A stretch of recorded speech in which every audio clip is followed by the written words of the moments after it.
malah sedap. Kecap sedap kedelai hitam spesial. Looks and taste beyond good dari Wings Food.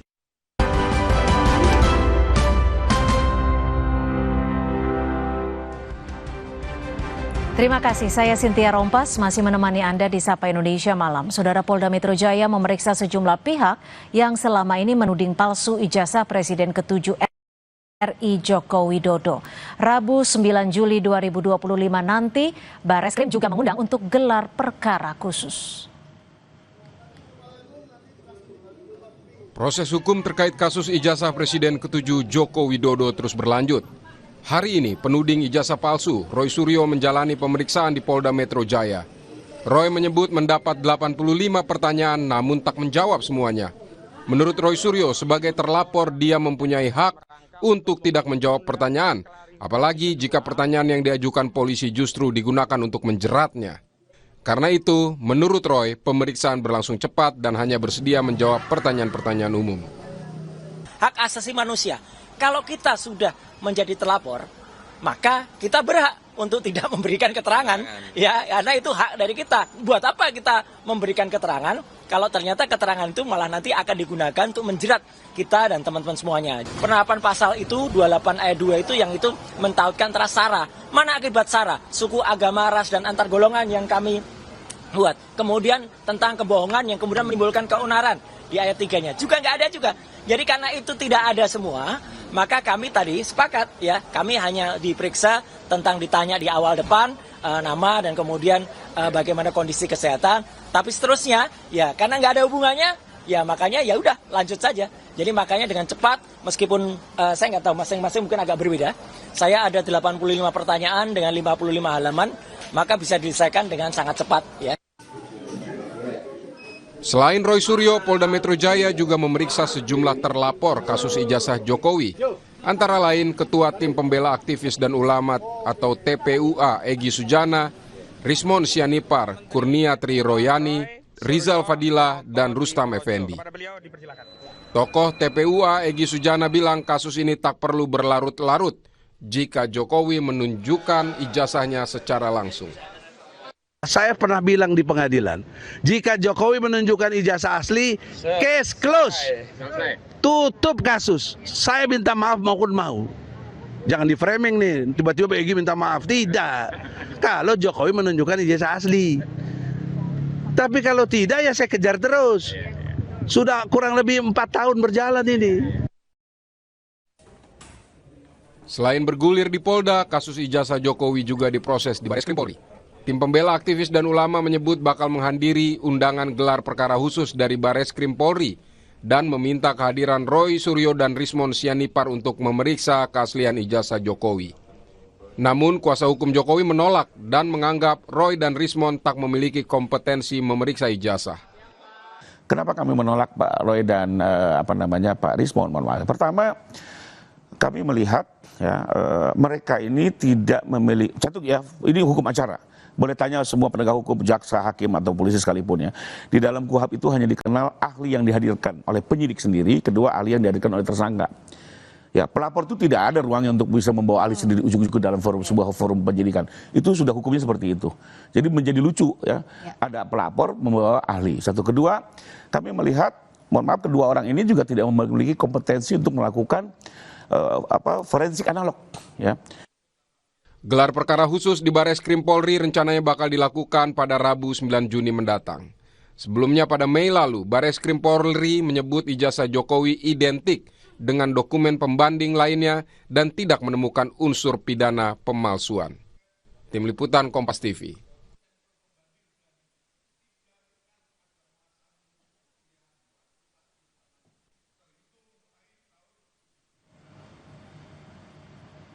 Saudara Roy Suryo, Rismon Sianipar, dan sejumlah tokoh tim pembela aktivis dan ulama memenuhi undangan klarifikasi di Polda Metro Jaya terkait tudingan ijazah Joko Widodo palsu. Pada Rabu 9 Juli nanti mereka juga dijadwalkan mengikuti undangan gelar perkara khusus di Bareskrim Polri. Dalam proses di Polda Metro Jaya, Roy, Rismon, dan TPUA adalah pihak terlapor. Sementara di Bareskrim Polri, Joko Widodo yang menjadi terlapor. Lalu bagaimana penanganannya? Kita akan bahas bersama kuasa hukum Joko Widodo, sudah ada Mas Rifai Kusumanegara, serta juga dari pihak terlapor Bang Rismon Sianipar. Dan kita akan bertanya langsung, sudah ada Bang Rismon. Bang Rismon, tadi diperiksa dari jam berapa sampai jam berapa dan ada berapa pertanyaan Bang Rismon? Ya, saya memenuhi undangan klarifikasi dari Polda Metro Jaya ya tanggal hari ini tanggal 7 Juli 2025 ya sekitar pukul 10.30 ya sampai jam 4.30 WIB ya sore. Jadi pertanyaan-pertanyaan itu ada sekitar 97 pertanyaan, tetapi terakhir direduksi atau disimplifikasi menjadi hanya 34 pertanyaan. Nah, tetapi sebelum pertanyaan itu saya jawab, ya, saya ada sedikit perdebatan ya antara saya dengan penyidik untuk memastikan bahwa terkait dengan pasal pelaporan ya yang dilaporkan kepada kami dan ditunjukkan kepada kami, yaitu pasal 160 KUHP, yaitu di mana dalam judicial review ya Mahkamah Konstitusi telah menyatakan bahwa pasal 160 itu adalah delik material, bukan delik formil. Ya. Jadi saya menanyakan apa bukti material yang dibawa oleh pelapor. Ya, bukti material artinya tindak pidana yang telah terjadi di dunia nyata akibat penghasutan yang dituduhkan kepada kami. Dan penyidik mengatakan tidak ada, gitu. Tidak ada bukti material ya tindak pidana real. Misalnya keonaran, kegaduhan, atau apapun itu akibat penghasutan yang dituduhkan kepada kami. Terus ya saya menyatakan bahwa pasal 160 KUHP itu kenapa dipakai kepada kami? Ini semacam laporan-laporan pepesan kosong ya. Bagaimana ya pelapor itu dengan gampang melaporkan seseorang hanya melampirkan video-video, link-link. Artinya akibat keberatan Anda ini yang membuat dari 90 sekian pertanyaan direduksi jadi 30 pertanyaan. Ini pertanyaannya yang 30 ini seputar apa? Ya bisa jadi itu menjadi hal yang mereduksi pertanyaan jumlah pertanyaan tersebut gitu. Terutama setelah kami berdebat di situ terus kami lanjutkan yang dilanjutkan oleh penyidik yaitu terkait dengan atas otoritas siapa saya meneliti ijazah dan skripsi Joko Widodo dan bagaimana saya mendapatkan lembar pengesahan skripsi tersebut, di foto di mana dan di siapa yang menyerahkan atas persetujuan UGM atau tidak, itu jelas sekali. Makanya saya meminta kepada Wakil Rektor UGM ya Profesor Wening ya karena telah berjanji kepada kami untuk merilis video pertemuan tanggal 15 April 2025 yang lalu secara utuh atau memberikan kepada kami agar masyarakat dapat melihat apakah yang kami lakukan murni sebagai alumni yang dimana UGM adalah alma mater kami atau kami di dalam itu mencoba untuk berargumentasi yang mengakibatkan penghasutan. Jadi UGM juga harus terbuka, video pertemuan 15 April itu harus dirilis.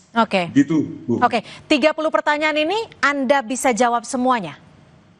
Ya, 34 pertanyaan ini sebenarnya sangat tidak relevan ya dengan penghasutan yang dituduhkan kepada kami karena tidak ada bukti material yang disediakan oleh pelapor.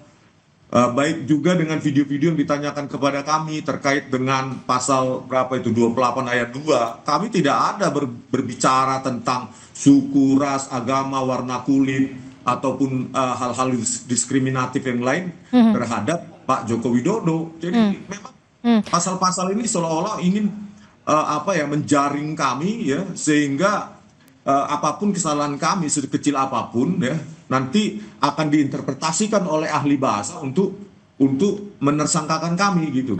Memangnya bukti material apa sih yang Bang Rismon harapkan bisa ditunjukkan ataupun dihadirkan oleh penyidik? Ya setidaknya bukti-bukti material, ada video atau berita yang terverifikasi online ataupun tidak online yang merupakan tindak pidana yang dituduh akibat dari penghasutan yang kami dituduhkan kepada kami. Itu tidak ada sama sekali untuk Tidak mengkonfirmasi. ada sama sekali, tidak ada sama sekali bukti. Jawaban dari penyidik apa ketika tidak bisa dilampirkan bukti-bukti material ini?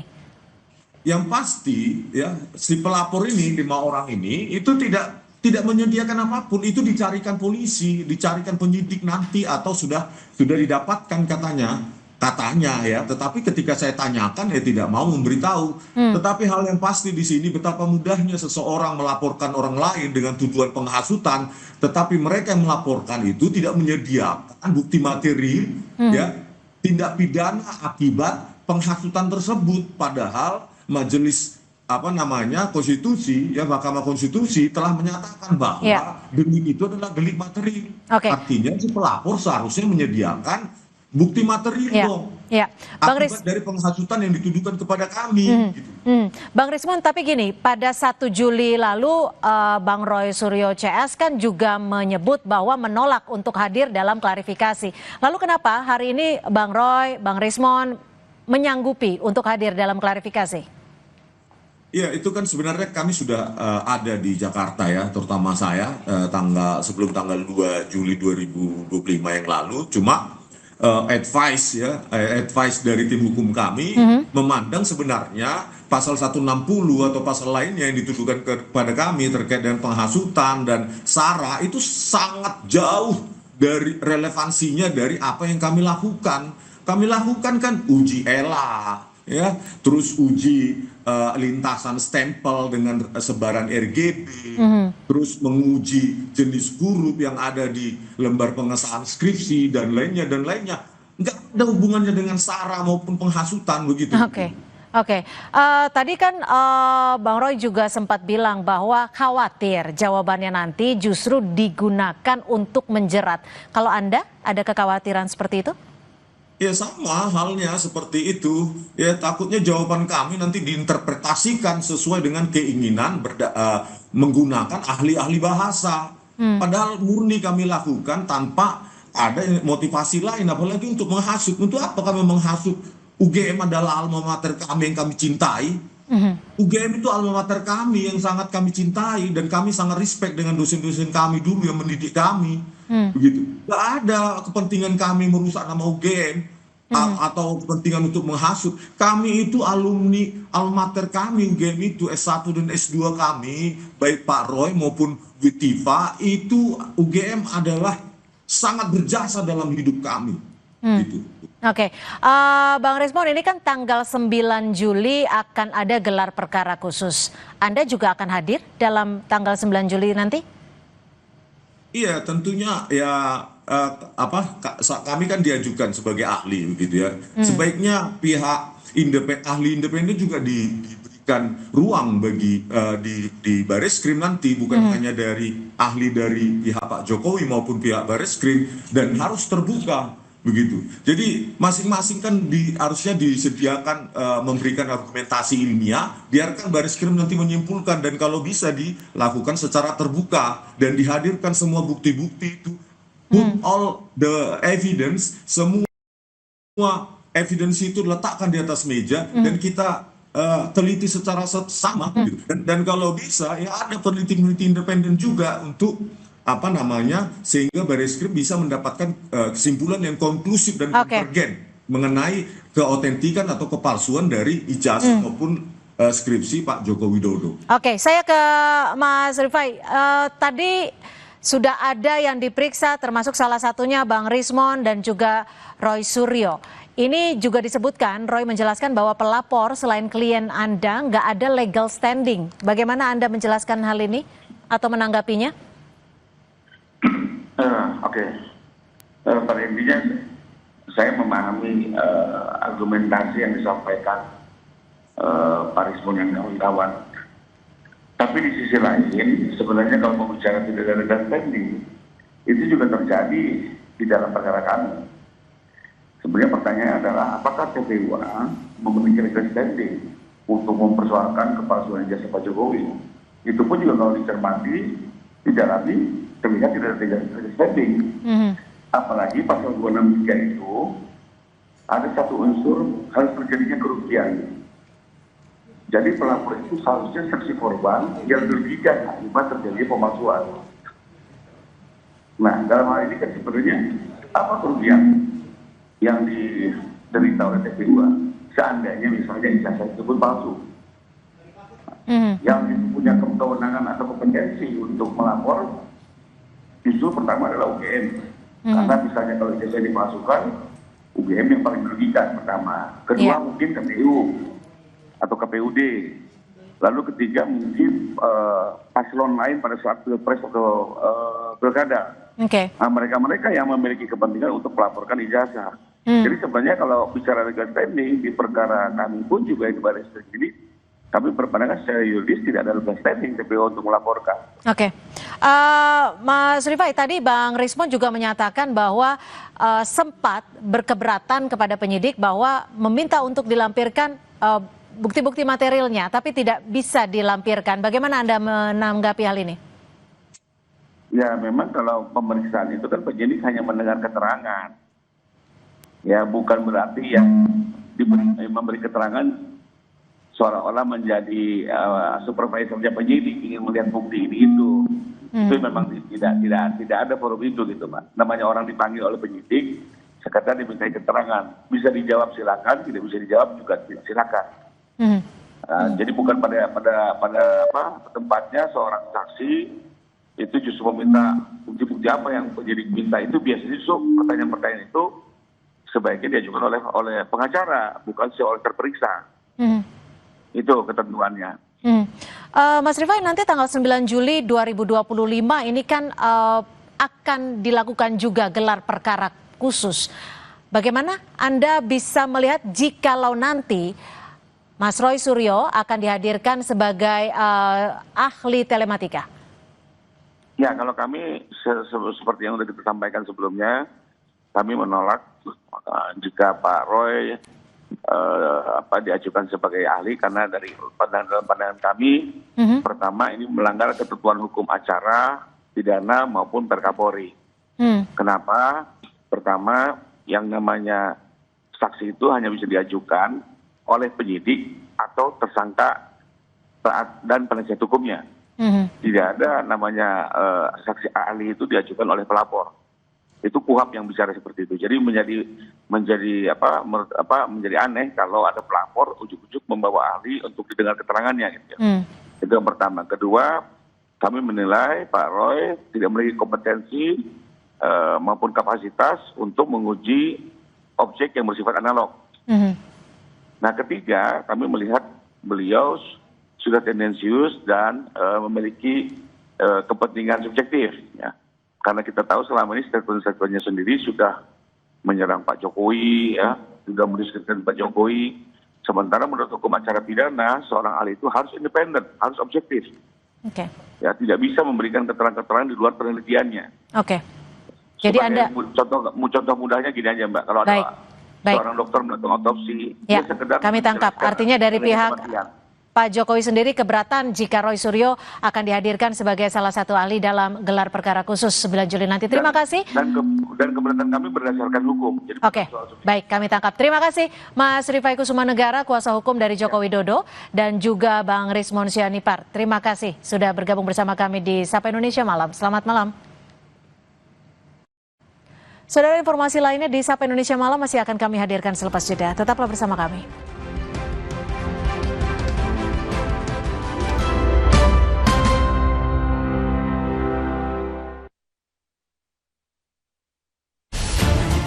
Saya, Budiman Tanurjo, menyambut Anda dalam sebuah forum berkualitas, mencermati Indonesia dengan bijak dari kacamata kebangsaan. Kita dapat menemukan banyak pemikiran konstruktif, kritis, dan taktis yang mampu menyelesaikan problem negeri ini. Satu meja The Forum live di Kompas TV.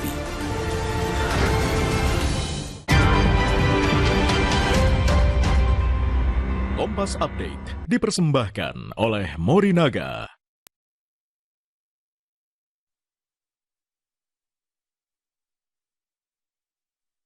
Pengendara motor tewas usai menabrak minibus di jalur Gunung Gumitir, Kecamatan Silo, Jember, Jawa Timur.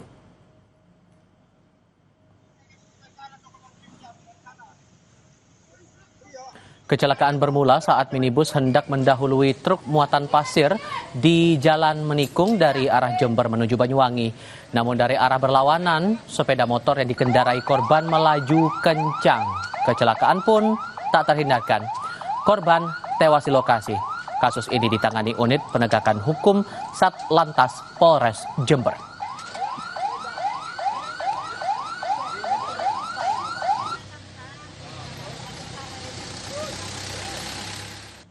Sapa Indonesia Malam akan berlanjut usai jeda berikut ini.